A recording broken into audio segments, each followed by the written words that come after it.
আমরা অনুরোধ করব তারেক জিয়াকে, আপনি দ্রুত সময়ের মধ্যে আপনার এই রাজনৈতিক দলকে, আপনার দলের গুন্ডাদেরকে আপনি সামলান।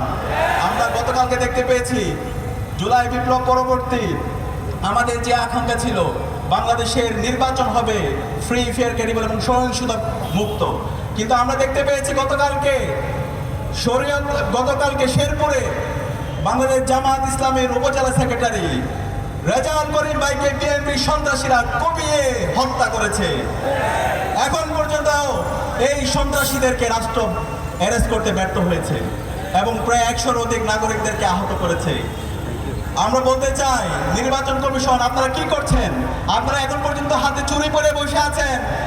আপনাদের কাজ কি? এই নির্বাচন যদি সুস্থ, অবাধ এবং নিরপেক্ষ করতে না পারেন, বিগত ফ্যাসিবাদী আমলে বাংলাদেশের নির্বাচন কমিশনের যে পরিণতি হয়েছিল তার চাইতে খারাপ পরিণতি আপনাদের হবে। আমরা সাবধান করছি, নির্বাচন কমিশনের কাজ হচ্ছে একটি সুস্থ এবং অবাধ ক্রেডিবল নির্বাচনের আয়োজন করা। সুতরাং এই বিএনপি যে সন্ত্রাসীরা আমাদের রেজাউল ভাইকে হত্যা করেছে, এই সন্ত্রাসীদেরকে বিচারের আওতায় নিয়ে আসতে হবে এবং এই হত্যার দায় জনাব তারেক রহমান আপনাকেও নিতে হবে। কারণ আপনি আপনার প্ল্যান আছে বলেছিলেন, কিন্তু আপনার এই প্ল্যানের মাধ্যমে এই গুন্ডাদেরকে আপনি সামলাতে পারেন নাই। সুতরাং এই হত্যার দায় আপনাকে নিতে হবে। আমরা একই সাথে দেখতে পেয়েছি এই বিএনপির সন্ত্রাসীরা গত 1 সপ্তাহ জুড়ে বাংলাদেশের বিভিন্ন প্রান্তরে 50-এর অধিক জায়গায় আমাদের মা বোনদের উপরে তারা হামলা করেছে। ওই বিএনপির সন্ত্রাসীরা, তোদেরকে সতর্ক করছি, কাপুরুষের মতো আমার মা বোনদের উপর হামলা করবি না। আরেকবার যদি হামলা করতে আসিস তোদের হাত ভেঙে ফেলা হবে। আমরা সহ্য করবো না। এই জুলাই বিপ্লবে 15 জুলাই খুনি হাসিনা এবং তার দোসররা ঢাকা বিশ্ববিদ্যালয়ে আমাদের বোনদেরকে মেরে রক্তাক্ত করেছিল। এর প্রেক্ষিতে খুনি হাসিনা এবং তার দোসররা বাংলাদেশের মুক্তিকামী ছাত্র জনতার দুর্বল আন্দোলনের মাধ্যমে সে ভারতে পালাইছে। তোরা যদি আবার আমার মা বোনদের উপর হামলা করোস, তোরা লন্ডনেও পালাতে সময় পাবি না। সাবধান করছি, এখনো সময় আছে।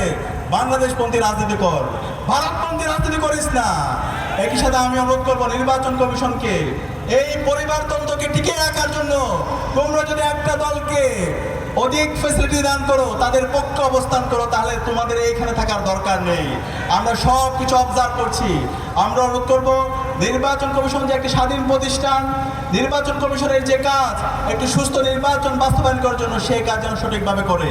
একই সাথে আমরা দেখতে পেয়েছি গতকালকে এই বিএনপি সন্ত্রাসীরা বাংলাদেশের স্বাধীনতা সার্বভৌমত্বের অন্যতম আমাদের কাণ্ডারি বাংলাদেশ সেনাবাহিনীর উপর হামলা করেছে।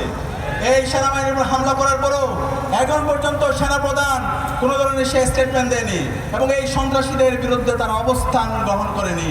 তাহলে কি এই সন্ত্রাসীদেরকে আপনারা প্রশ্রয় দিচ্ছেন? বাংলাদেশে আমাদের এই জুলাই বিপ্লব পরবর্তী আমাদের অবস্থান পরিষ্কার। সন্ত্রাসী নারীদের উপর ফ্ল্যাট শেমিং যারা করবে, হ্যারাসমেন্ট করবে, তাদেরকে কোনো ধরনের জায়গা দেওয়া যাবে না। তাদের বিরুদ্ধে আমাদের জিরো টলারেন্স দিতে আমরা ঘোষণা করছি।